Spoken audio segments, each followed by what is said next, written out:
चलिए तो बच्चा लोग हम लोग रोलिंग मोशन में अपने सिलेबस को आगे लेकर जा रहे हैं।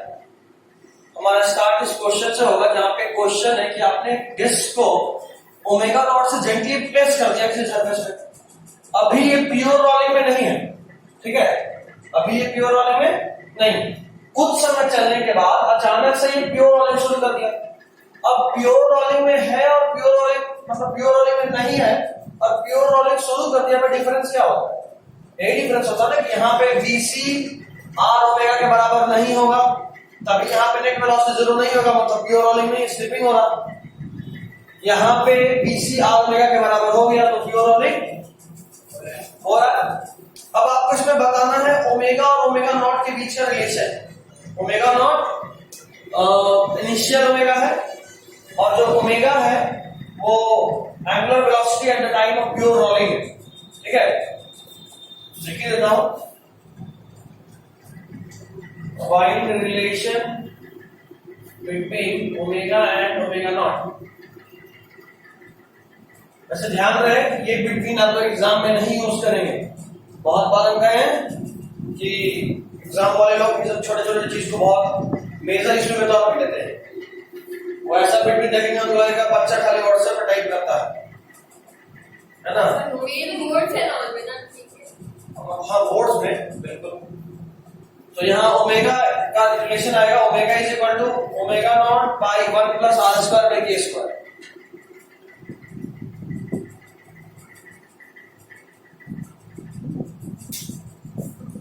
हम लोग के स्क्वायर बाई आर स्क्वायर को याद करे थे, तो r square by k square उसका रिवर्स होगा। जैसे मान लो डिस्क का मोमेंट ऑफ इनर्शिया कितना होता है, एम आर स्क्वायर बाई 2, यही रिवाइज करियो तो 2/5 स्क्वायर में पहुंच गए। एम आर स्क्वायर बाई 2 तो के स्क्वायर बाई आर स्क्वायर क्या होगा 1/2, बताए थे न्यूमेरिकल कोएफिशिएंट होता है। तो r square by k square क्या होगा 2/1, समझे बात? तो it's that much simple only. लिख लीजिए फटाफट।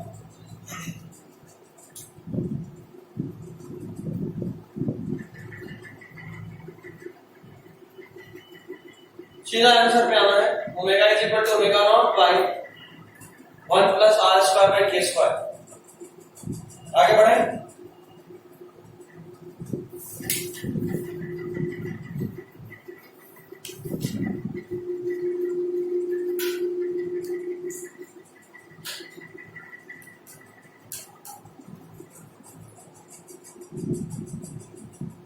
आगे बढ़े, सबका हो गया।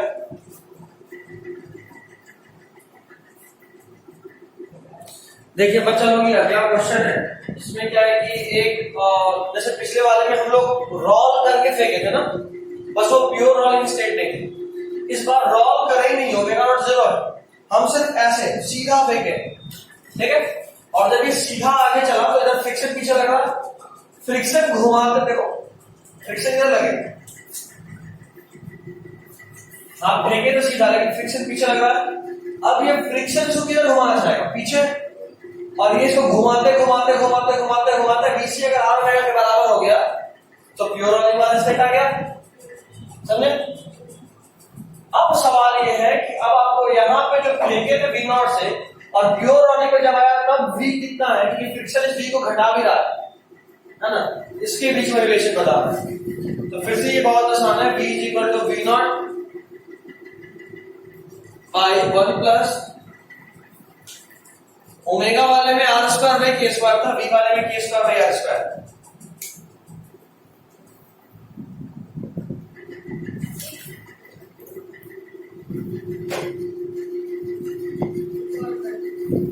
ठीक है क्या हम ये बताए, जैसे अभी स्टार्टिंग में ना हमने इसको सिर्फ फेंका था सीधा, ओमेगा जीरो तो रोल नहीं करना। अब मान लो हम इसको सीधा फेंके ऐसे, लेकिन एक फ्रिक्शन पीछे लग रहा लगातार, क्योंकि वो आगे बढ़ा फ्रिक्शन पीछे लग रहा, तो धीरे धीरे ऐसे घूमना थोड़ा शुरू कर देगा।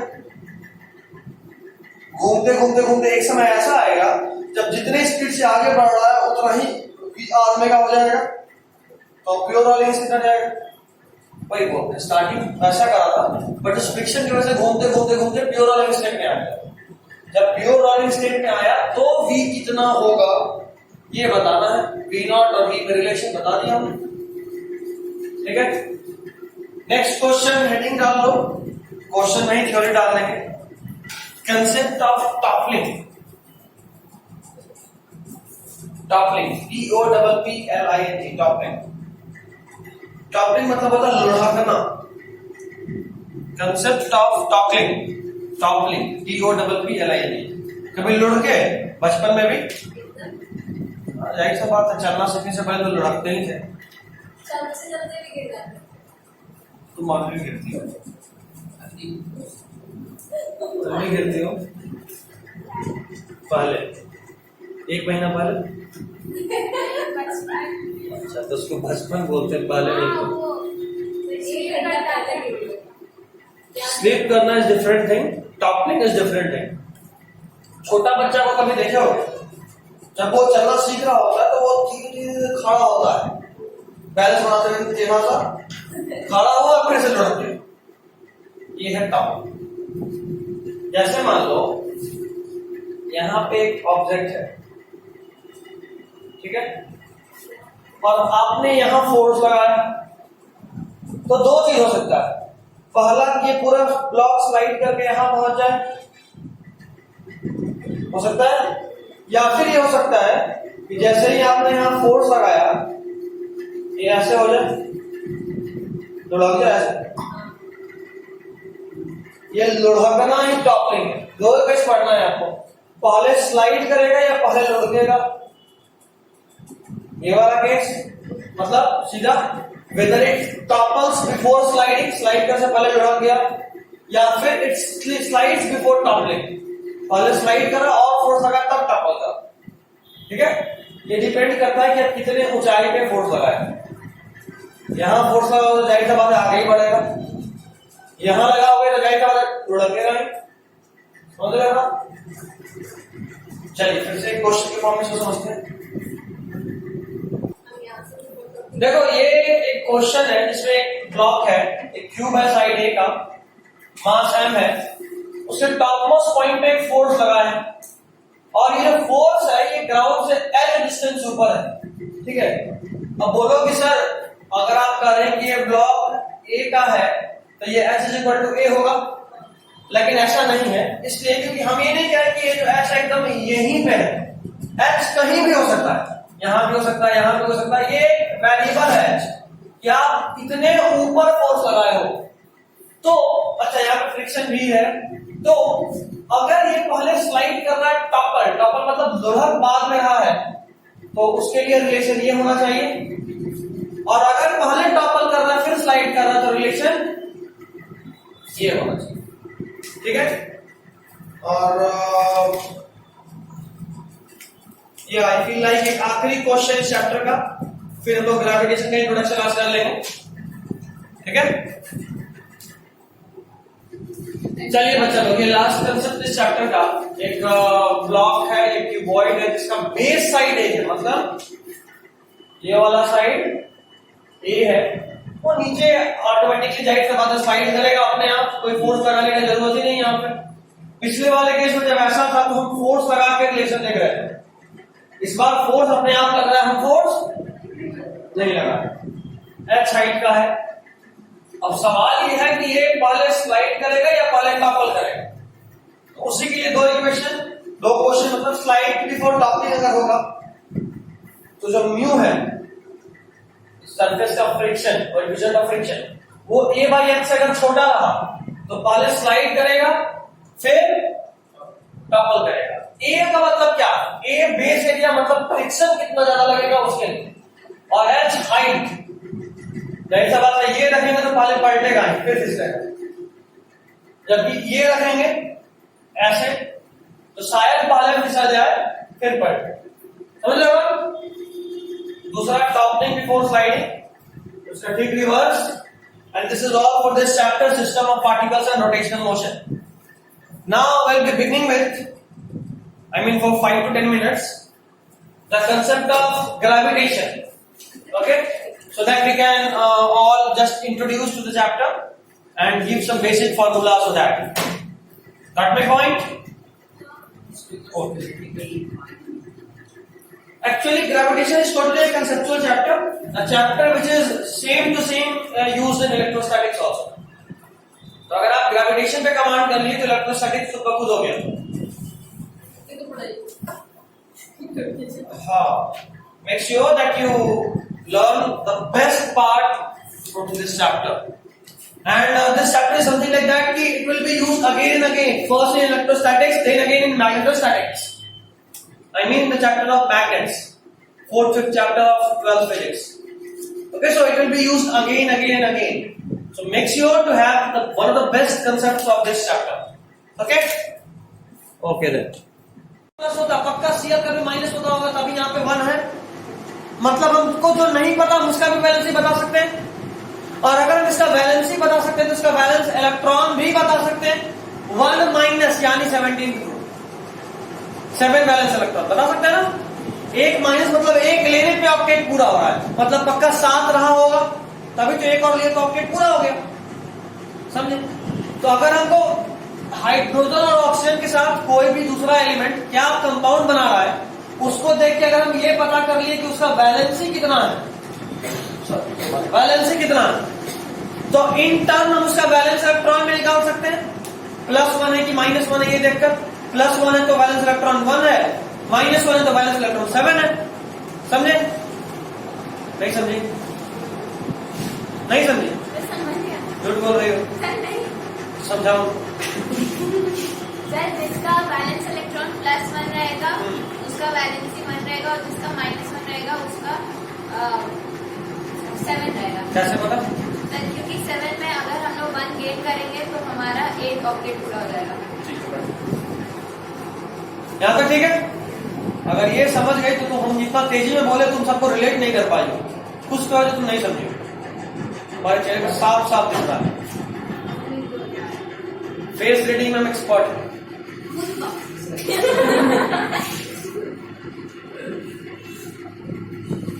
खैर, एक समय ऐसा भी आता जब हम आपके साथ 12th में अभी एक लड़की रही है, उसको कितना भी डाउट, बहुत तेज बच्चे लेकिन कितना भी डाउट कुछ में नहीं करती, इतनी इंट्रोवर्ट है, बोलती ही नहीं है।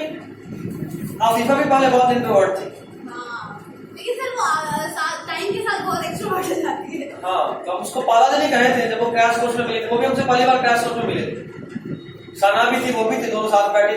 कितना भी पूछे क्वेश्चन बताए नहीं, डाउट में बताए नहीं, उससे नहीं बोले थे। तू अगर 11 तक आ गई ना, लास्ट क्लास तक तेरे को चुप कराना मुश्किल हो जाएगा। अभी वही बात है, आते के साथ सबसे पहले वही ताना देती है, या तो वो हमको देती है या हम उसको देते हैं। वो पहले आई तो हमको लेट कमर बोलेगी, हम पहले आए तो उसको लेट कमर बोलेगी। स्टार्ट क्लास ऐसे ही होता है। खैर, हम वापस एक बार रिलेट करा रहे हैं। अगर हमको ये पता है कि हाइड्रोजन और ऑक्सीजन बाकी एलिमेंट के साथ कंबाइन करके कौन सा कंपाउंड बना रहा है और कैसा कंपाउंड बना रहा है, तो इनडायरेक्टली हम उसका वैलेंसी बता सकते हैं। वैलेंस इलेक्ट्रॉन, वैलेंसी पता चला। अब वैलेंसी से वैलेंस इलेक्ट्रॉन निकाल सकते हैं, और अगर वैलेंस इलेक्ट्रॉन मिल गया तो नंबर ऑफ ग्रुप्स नहीं मिल जाएगा हमको, मतलब हम उसका कॉम्बिनेशन कैसे हो रहा है वो देख के उसका पीरियोडिक टेबल में स्पेस जगह बता सकते हैं। हाँ या ना? आंसर बता दो। हाँ, अब ठीक, वापस से बोल रहा हूं। अगर हमको ये पता है कि हाइड्रोजन और ऑक्सीजन जब आपको किसी दूसरे नए एलिमेंट से कंबाइन करता है तो क्या कंपाउंड बनाता है, अगर हमको ये पता है तो हम ये पता कर सकते हैं कि दूसरे वाले का वैलेंसी कितना था। जैसे HCl बना और H+ से पता है तो पक्का HCl- ही होगा, तभी HCl बना। यहाँ पे हमको पता है O2- होता है और Na कितना होता है नहीं पता, लेकिन यहाँ बना Na2O, साफ साफ दिख रहा है। अगर यहाँ पे +1 होता तभी यहाँ 1 है, अगर यहाँ +2 तो यहाँ 2 होता, यहाँ 2 नहीं है मतलब पक्का यहाँ 1 है। तो अगर हमको ये पता तो ये अनजान एलिमेंट का पता चल गया वैलेंसी पता चला कि +1 है, तो हम वैलेंस इलेक्ट्रॉन बता सकते हैं कि 1 है। और अगर वैलेंस इलेक्ट्रॉन बता दिए तो उसका पोजीशन बता देंगे पीरियोडिक टेबल में। मेंडलीव यही करे थे, वो हाइड्रोजन और ऑक्सीजन का अलग अलग एलिमेंट के साथ कंबाइन कराए, और कंबाइन कराने में जो कंपाउंड बना उसका प्रॉपर्टी और उसका स्ट्रक्चर देखकर वो डिसाइड करे कि ये एलिमेंट का कहां जगह होना चाहिए। ठीक, ये बात एनसीईआरटी लिखा है, एनसीईआरटी में मार्क है, वो वापस में लिखवा दिए। ठीक है, घर से दोस्त का बात कर लो, घर से तो बता दो टाइम है। हाँ बस हेलो, हाँ वो अभी कोचिंग में हो तो बात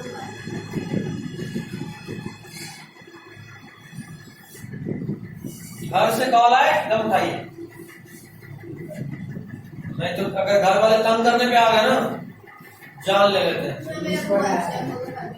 नहीं तंग करने पे, जैसे मम्मी हम 10 तक कहीं बाहर नहीं गए घर से, घर से मेरी मम्मा उधर जाएगा, इधर चल जा। सर याद है मम्मा को कॉल करना सर, हम एक बार नहीं किए सर। मैसेज कर दो दीदी है तो जब हम 10th में पहली बार 10 तक तो यहीं थे, 10th के बाद पहली बार गए आकाश, उसके पहले कभी बाहर अकेले नहीं निकले। मम्मी को कहा था घर से निकलना ऑटो पकड़ना, 1 मिस कॉल, हमारा भी मिस कॉल वाला टाइम कोडिंग, जीपीओ पे ऑटो चेंज करना 2 मिस कॉल, आकाश पहुंच गया 3रा मिस कॉल, और जब छुट्टी में वहां से चल दिया 4था मिस कॉल। उस वक्त कॉल नहीं होता था, 2015 का बात है, जियो नहीं आया था, वो मिस कॉल वाला टाइम था। मिस कॉल का कोडिंग फिक्स था, 1 मिस कॉल मतलब यहाँ आकर बैठ गया, 2रा मिस कॉल मतलब वहां बैठ पहुंच गया, 3रा मतलब आकाश में घुस चुका है, 4था मतलब छुट्टी हो गया निकल चुका है। और अगर मिस कॉल नहीं गया तो कॉल आया तुरंत। और मम्मी लोग को ये जबरदस्त टाइमिंग एकदम तय, टाइमिंग में पता 12 मिनट हो गया आप यहाँ पहुंच चुका होगा, ऐसे।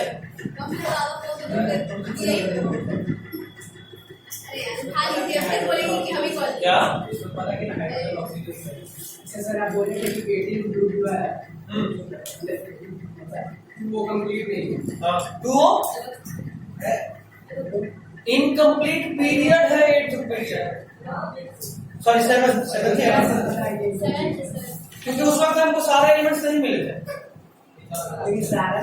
अभी तुमको दिख रहा है ना, बट वो सब बहुत अनस्टेबल है, इसके पीछे भी कहानी बताएंगे। आधा घंटा मुश्किल से, मैसेज कर दो।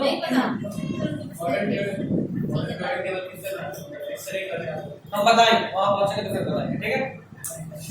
एक बार हमको मौका मिला मम्मी से बदला लेने का, मतलब मम्मी 2 साल सेम टॉर्चर, अरे होता स्टार्टिंग का 10 दिन ठीक है, मम्मी लोग का मन नहीं करता, 1 महीना हो गया अब नहीं करेंगे, नहीं हमको करना है कॉल, टेंशन हो जाता है, अब यार हमको कॉल टाइम करेगा, ऐसा भी नहीं आप करोड़पति हैं, लेकिन फिर भी कॉल करना है।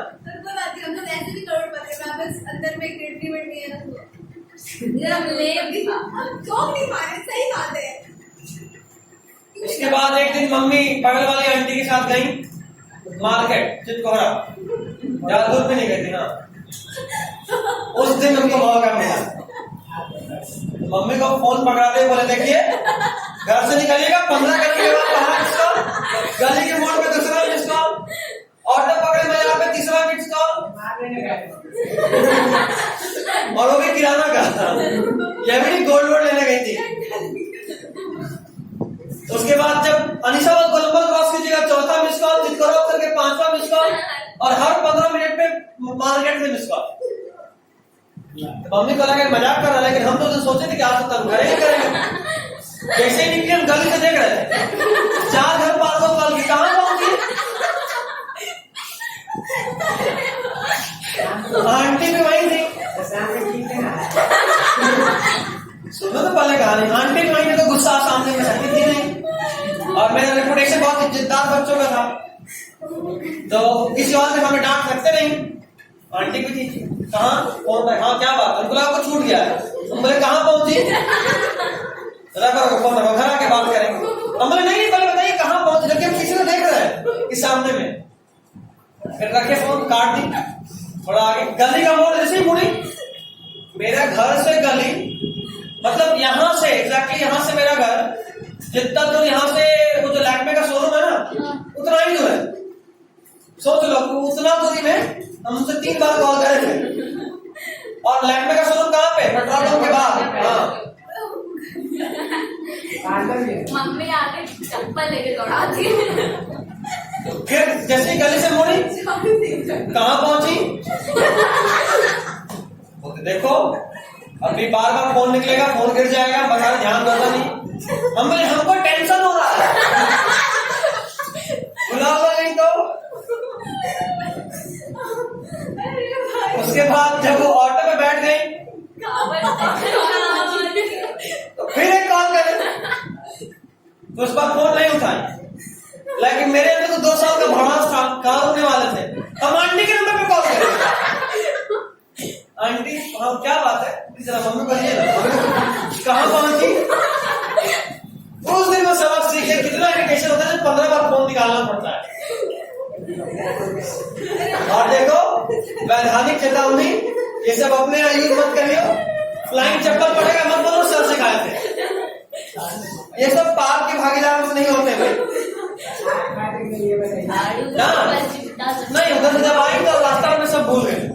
2 दिन के बाद याद आया जब हम फिर आकाश गए तो कॉल की, हम कॉल नहीं किए, कॉल की तो मतलब 3 दिन का याद है ना।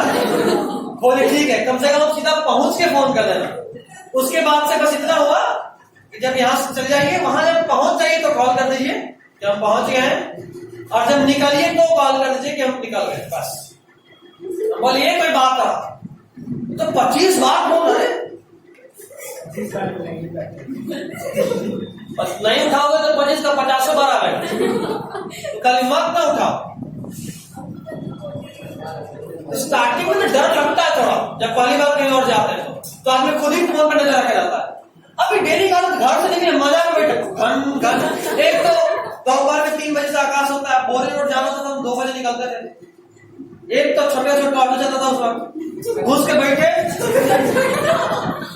अभी 2-3 आदमी पसीना वसीना के साथ होता था। अभी साइड हुए बिना फोन निकाल नहीं सकता पॉकेट से। और चेट अच्छा, उसके बाद कई बार बगल में कोई लेडीज बैठी है तो आप झुक भी नहीं सकते, पूरा पैर नजर आ रहा होता है। जब ऑटो से उतरते हैं तो पता चलता है 1 कदम आगे बढ़ा, 2 कदम पैर घन घन घन करते हुए चल रहा होता है। इतना फोन करते हैं। उसके बाद से तो मैं सोचे हुए थे कि अब तो बदला लेना है, और उनको बदला याद रहेगा। चलिए फिर से आगे बढ़ते हैं। देखो हमको ऐसा लग रहा है तुम लोग को 22 हजार में मेरी कहानी में इंटरेस्ट आ रहा है।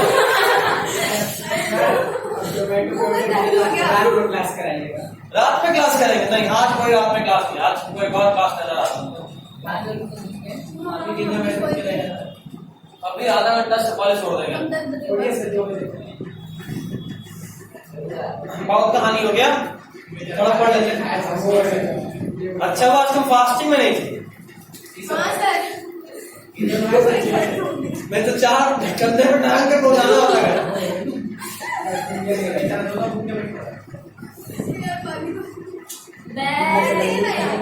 इतना बड़ा तो वाटर बॉटल लाई तो क्या पानी धोके लाए हम बोले थे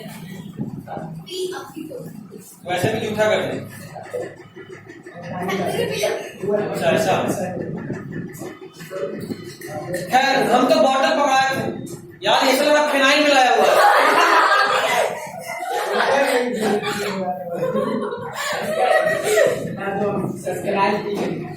अच्छा तुम्हारा बॉटल है, उसके लिए जान दोगे?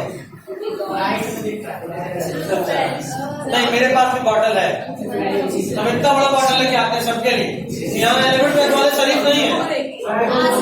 पानी भरने जाने में दिए थे आप, क्या पानी भरने जाने में दिए थे लोग, पी लो चलो खैर आजकल नया काम करते हैं। अफीफा को बॉटल देती है, ठंडा पानी लेके वो आती है।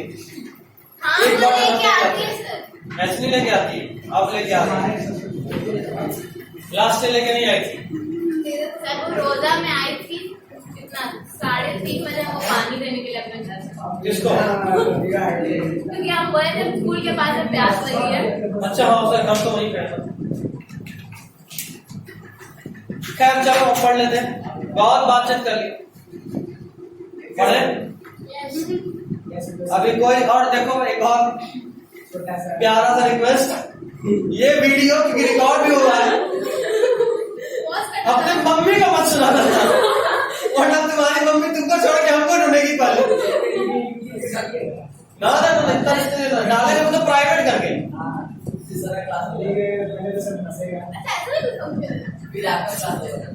नहीं तो तुम सबकी मम्मी पहले हमको खोजेगी, उसके बाद तुमको खोजेगी। तेरे को पूरे पटना में यही मास्टर मिला था। तब चुगली भी कर रहे तो मम्मी का, लेकिन सच में सुकून मिलता है। मम्मी लोग का भी तो यही है, कोई नया नहीं, तो बदला तो बोलते हैं। अभी कोई आंटी मिल जाए तारीफ करते हैं मुंह पे, देखो बचपन का आपको पता नहीं है, एक क्लास था ना ये कांड करा था।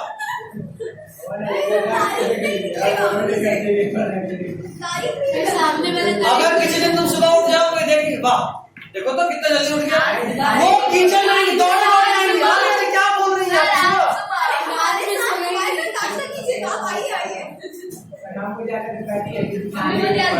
नाश्ता मिला कैसा लगा? सर पता है आज सुबह उठे 2 घंटा होमवर्क कर रहे थे मैथ्स वाला, तब तक नानी आके बोलती है, मम्मी नानी अभी तो सो के उठी हो, चिल्ला रही हो, लेट हो रहा है, जाओ जल्दी जाओ। सो के उठता लेट उठती हो, मम्मी होमवर्क कर रहे हैं उसके, तुम सो ही नहीं होगी इसका मतलब।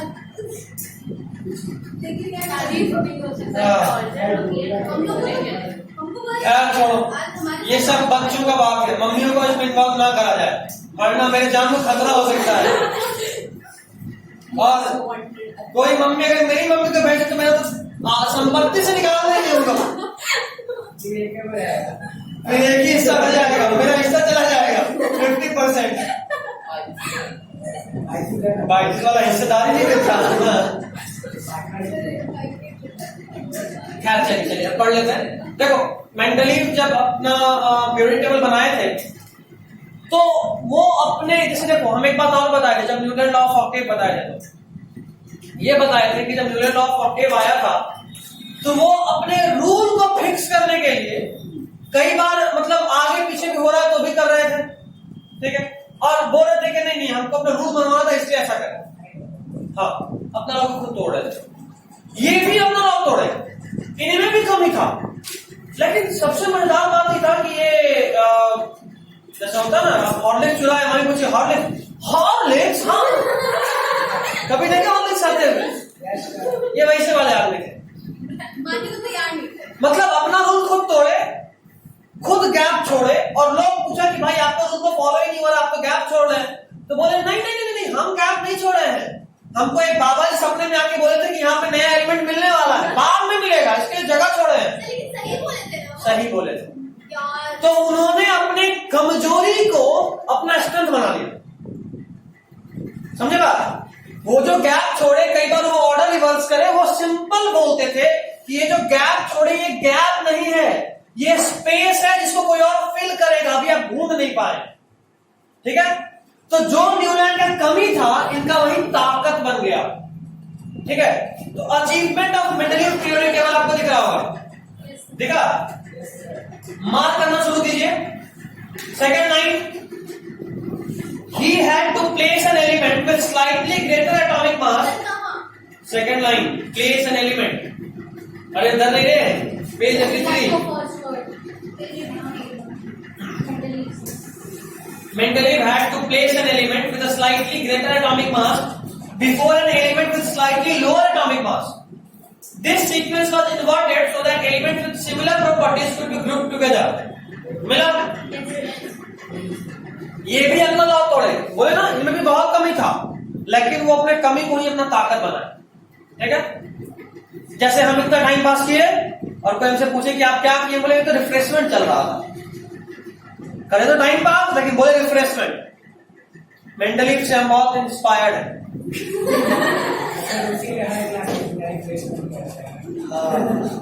कुछ ज्यादा इंस्पायर्ड हो गए थे, आज तो कुछ ज्यादा है।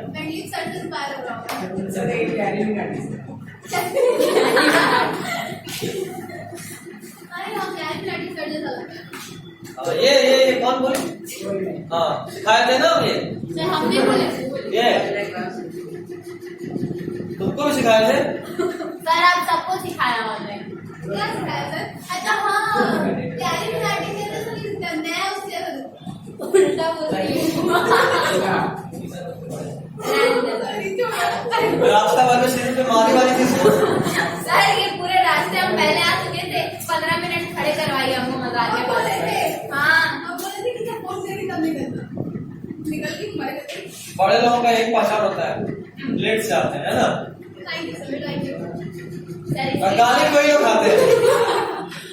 सर रोड नहीं पार कर सकती है बच्ची, इसीलिए लेना पड़ता है। बाप रे, यही तो मेरे को लेकर आती है रोशा से, यही लाती है मेरे को। अच्छा ठीक है, सुनिए, ऊपर में ग्रुप नंबर 3 और ग्रुप नंबर 8 दिख रहा है, जो उनका पीरियोडिक टेबल है उसमें एल्यूमिनियम और सिलिकॉन दिखा। यस ग्रुप नंबर 3 में एल्यूमिनियम दूसरा वाला एलिमेंट, देखो वहां एटॉमिक नंबर रिवर्स करा हुआ है, लिखा 29 पहले 28 बाद में। उसी तरह ग्रुप नंबर 8 में देखो आयरन, कोबाल्ट, निकल, कोबाल्ट और निकल में रिवर्स करा हुआ है, देखा? ग्रुप नंबर 8 में 8 आयरन, कोबाल्ट, निकल, कोबाल्ट और निकल रिवर्स करा हुआ है, देख रहे हो? उसको मार्क कर लो।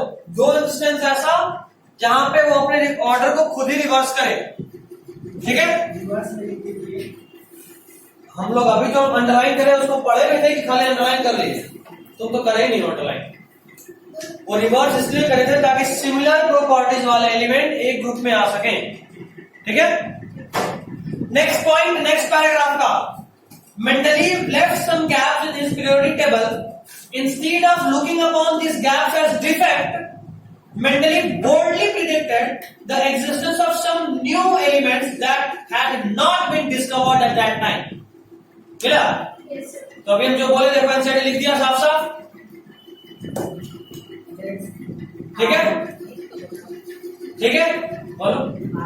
RS2 ये सब क्या लिखा हुआ है? आर वो एलिमेंट है, अननोन एलिमेंट, ओ के साथ रिएक्ट करके RO3 बनाया। ऐसा ऊपर ऑक्साइड हाइड्राइड का फॉर्मूला। हाँ, हाइड्राइड और ऑक्साइड का फॉर्मूला, जिसे हम क्या बोले? देखो, जब कोई चीज हाइड्रोजन से रिएक्ट करता है तो उसको बोलते हैं हाइड्राइड बनना। जैसे HCl is an hydride of chlorine, और कोई चीज जब ऑक्सीजन से रिएक्ट करता है तो उसको बोलते हैं ऑक्साइड। तो ऑक्साइड और हाइड्राइड को देखकर लोग डिसाइड कर रहे थे कि अननोन एलिमेंट का क्या वैलेंसी है। अभी बताया ना ये चीज, वही लिखा हुआ है, एलिमेंट नहीं है, ठीक है? अब रहा बात की मेंडलीव थे तो ग्रीक, लेकिन जब वो रिसर्च अपना कर रहे थे तो वो जो अननोन एलिमेंट था ना उसका नाम संस्कृत में रखे।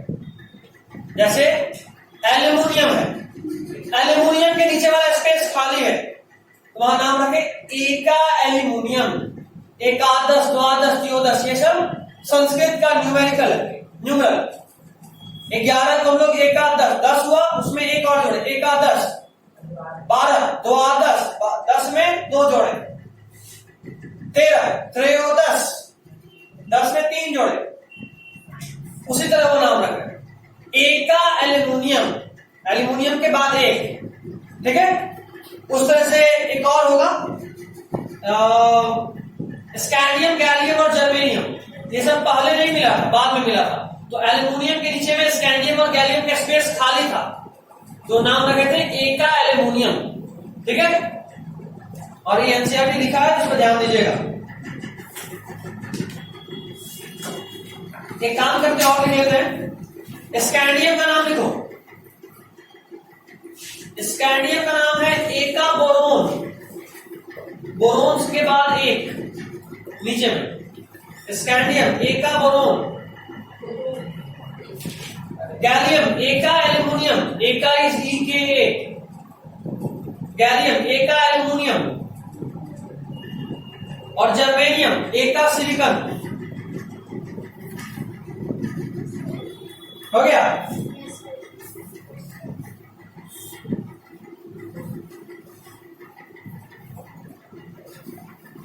नेक्स्ट दिया है पीछे, क्या दिया होगा? एक करे एका बोरोन, एका एल्यूमिनियम, एका सिलिकॉन। ठीक है, क्या दिक्कत है? तो लिख भी अच्छा है। अब सुनना, 2 फायदा तो हम लोग, 2 स्ट्रेंथ तो देख लिए स्टडी टेबल का।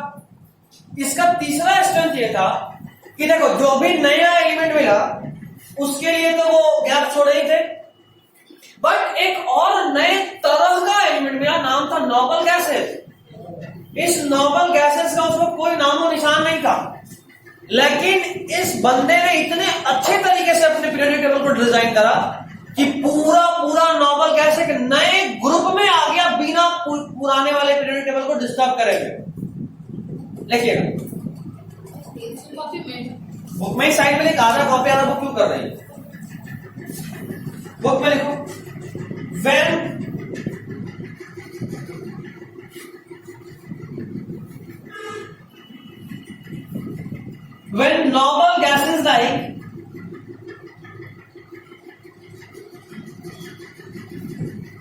when noble gases like helium, neon and argon,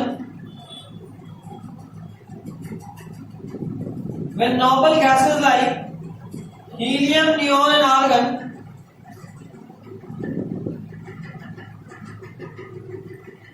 were found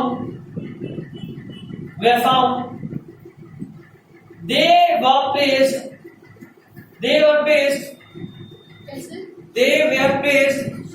in a separate group. They were placed in a separate group. Side up. They were placed in a separate group without disturbing the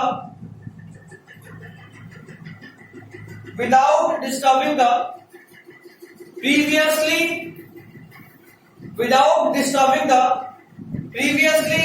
designed periodic table. Without disturbing the previously designed periodic table. हो गया? Without disturbing the previously designed periodic table. ये 3-4 main फायदा था।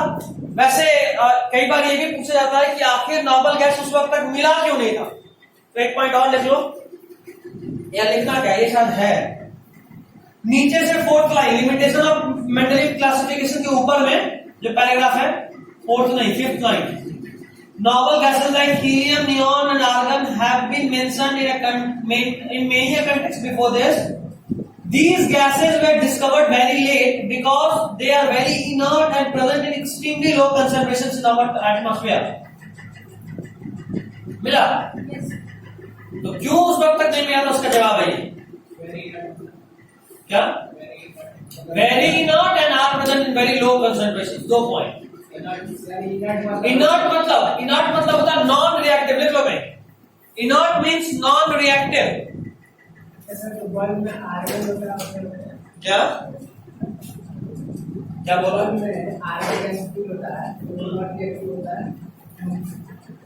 और बस पूछ रहे थे क्या फील होता है वहां पे? इस तरह का गैसेस इसलिए फील करते हैं ताकि वो जले नहीं। अगर ऑक्सीजन डाल देंगे तो वो जल जाएगा। ठीक है, हम सोच ले रिकॉर्ड नहीं हो रहा है क्या, हम टेंशन डाल रहे हैं।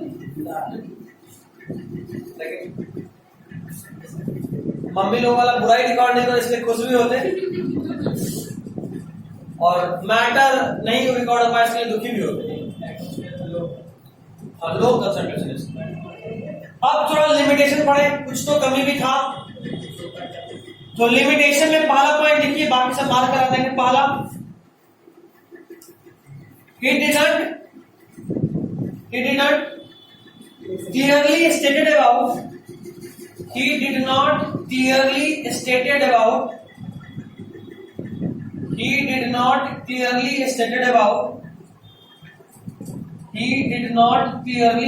about similarity of hydrogen. He did not clearly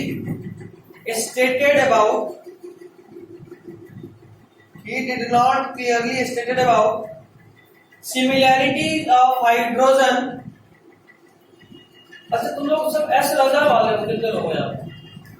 वहां पे कोई अमित सर भी हैं? अमित सर को ऐसा तो हाई हो। अच्छा, तुम लोग किसमें? गर्ल्स। अलग अलग था। He did not clearly stated similarity of hydrogen with group 1 and group 17. With group 1 and group 17, hydrogen दोनों तरह का बिहेव कर रहा था। ठीक है, अगला पॉइंट मार्क करिएगा, उसके ठीक पीछे वाला line, no fixed position can be given to hydrogen in the periodic table. मिला? उसके ठीक पैराग्राफ जो है एक्टिविटी 5.1 के ठीक पीछे वाला line. No fixed position can be given to hydrogen in the periodic table. मिला? Next page activity 5.2 के नीचे वाला point. Isotopes of all elements pose the challenge to Mendeleev's periodic law. हुआ? Yes, sir. अब इसका क्या मतलब? अब सोचो ऑक्सीजन 16 और ऑक्सीजन 18 आइसोटोप सब लोग जानते हो क्या होता है? हाँ, एटॉमिक नंबर सेम लेकिन एटॉमिक मास डिफरेंट। तो वो बोल रहे थे भाई साहब कि अगर ऑक्सीजन 16 है और ऑक्सीजन 18 है तो दोनों को कहां कहां पुट करें भाई? तो उनको इश्यू होने लगा कि एक जगह पे दो एलिमेंट रख नहीं सकते, ठीक है? उसके ठीक बाद वाला line, another problem was that atomic masses do not increase in a regular manner in going from one element to the next, ठीक है? So it was not possible to predict how many elements could be discovered between two elements, especially when we consider the heavier elements. इसका मतलब समझो, ये बात तो सही था कि वो गैप्स में बोल रहे थे कि कोई नया एलिमेंट मिलेगा, लेकिन कितने कितने मास, जैसे मान लो हर दो एलिमेंट के बीच में 4 मास का गैप है, तो अब अगर मान लो कहीं पे 8 मास का गैप दिख रहा है तो हम बोल सकते हैं कि बीच में एक एलिमेंट मिलेगा, तो एक गैप छोड़ दी। 12 का गैप दिख रहा है तो 2 एलिमेंट मिलेगा। तो यहाँ गैप्स रेगुलर नहीं था और इसलिए हम ये गेस नहीं कर पा रहे थे कि कितना और एलिमेंट तो मिलने वाला है। समझे बात? ये तीसरा है। अब मॉडर्न पीरियोडिक टेबल में एंटर कर रहे हैं। सबसे पहला लाइन 1913 हेनरी मोजले मिला, कौन दिए ये मिल गया। Next paragraph first line modern periodic law है ये। Properties of elements are the periodic function of their atomic number मिला। Properties of elements are periodic function to their atomic number, ठीक है। चलो अब जरा सा बात कर लें पोजीशंस, एलिमेंट का पोजीशन कहां कैसे क्या रखें। पेज नंबर 87 आपको बता चुके हैं। पहला लाइन में लिखा है 18 vertical column called group, 7 horizontal column called period मिला। अब 2-4 पॉइंट अच्छा लिखवाएं कि अब छोड़ दें, 41 हो गया, छोड़ दें। सर बता दीजिए चैप्टर कंप्लीट कर। ऐसे ही समझाइए, फिर बाद में समझाना आज समझाना ही पड़ेगा, ठीक है ना। आज हेक्टिक नहीं करते, ये मुश्किल से आधे घंटे का और है। अगर आराम से रुक रुक के बात करके पढ़ाए तो, और एकदम स्ट्रिक्टली पढ़ाए तो 15 मिनट का। पढ़ना शुरू किए 11:15 में, बीच का आधा 1 घंटा बात करें और पढ़े मुश्किल से 1 घंटा, मुश्किल से